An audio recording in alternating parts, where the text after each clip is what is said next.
तो सभी किसान भाइयों को फिरोज भाई की तरफ से हार्दिक शुभकामना। और हालोद तहसील में लगातार काफ़ी अच्छी फसल खड़ी है और सब कटने पे त्यौहार हो चुका है और लगातार फसल हमारी कटेगी और कट कर मंडी के लिए रवाना होगी। तो किसानों से निवेदन है जो अपनी फसल रोक कर कैंची गाले में बेचे और आराम से अपना माल बेचे, जो उसका दाम भी मिले, एकदम मंडी में गिरेगा माल तो हमारी फसलों का दाम कम होगा।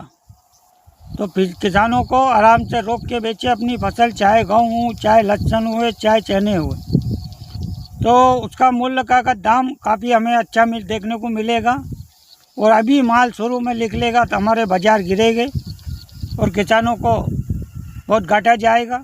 तो किसानों को माल रोक के बेचे और आराम से बेचे अपना माल। तो जय किसान जय जवान।